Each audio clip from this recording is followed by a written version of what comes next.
With the conclusion of the 2017 Summer League, it was clear that the Lakers got one of the best players in the 2017 NBA draft, a superstar in the making. He just turned 20 years old and still has a lot of developing to do, but he has the traits necessary to become the NBA's next best point guard. What's going on, basketball fans? My name is Josh and I'm back with a brand new video. Now, before I get into this video, I just wanted to let you guys know that this is my opinion, and I want you guys to feel free to let me know your thoughts in the comment section down below. But without further ado, let's get into it. When talking about the best point guard in the NBA, so many players come to mind. You have Steph Curry, who is one of the greatest shooters ever, Russell Westbrook, the defending MVP, Chris Paul, who was one of the best point guards for years. Then you have guys like John Wall, Kyrie Irving, and Isaiah Thomas, who on any given night could take over a game. These are without question the best point guards in the league, and obviously Lonzo isn't on that list quite yet, but one day he will. In fact, one day he will be on the top of the list. Everyone has the same exact criticism of Lonzo Ball.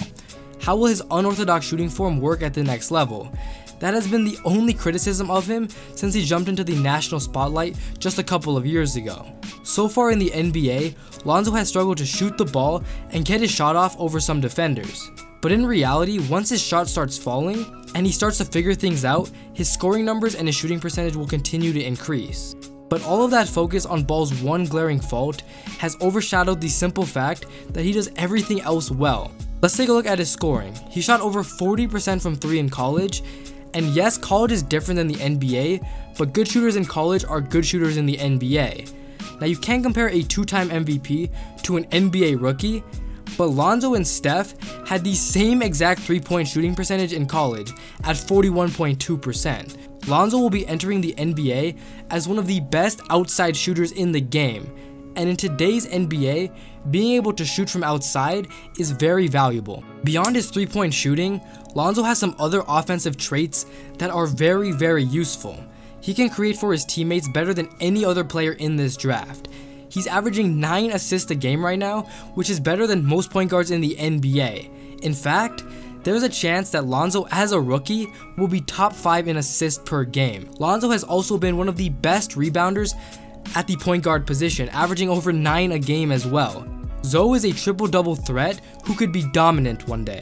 Good luck trying to guard a guy who can drill a 3, shoot from the mid-range, finish at the basket, get a rebound, run the break, and play make for his teammates.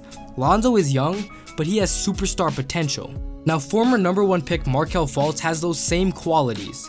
In college, he was a better scorer and a better shooter than Lonzo, but due to his injury, he's just been struggling in the NBA. Assuming that he's able to get back to his old self, we can expect him to put up some good numbers. But the major difference between Fultz and Ball comes on the playmaking end. Lonzo's court vision is incredible, and it's just one of those things you either have or you don't. Not to mention, Lonzo has the height advantage and is extremely long. This will help Lonzo on the defensive end. He wasn't an elite defender in high school or even in college, but he has the physical gifts to become one. You can teach technique and improve your skill, but you cannot change height or length, and those are two things Lonzo has. Lastly, there are no questions about motivation when it comes to Lonzo. He's a leader who wants to win games and eventually championships. He already led his team to the Summer League championship just a couple months ago. He does prefer to pass the ball instead of getting his own shot, similar to LeBron, but he sees the game steps ahead, and more importantly, he wants to make the most of his court vision.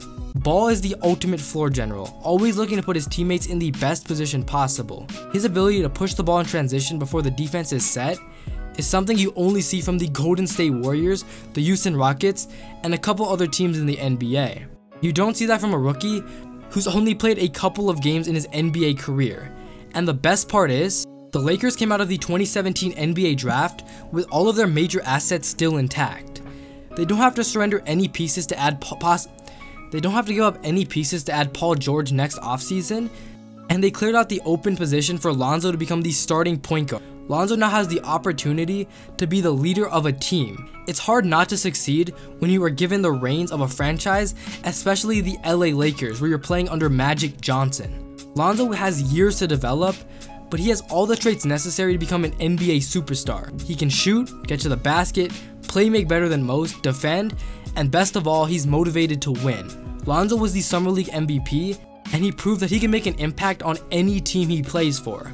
And I firmly believe that with these abilities, Lonzo will one day become the best point guard in the NBA. Just give him time. So with that being said, I hope you guys enjoyed this video.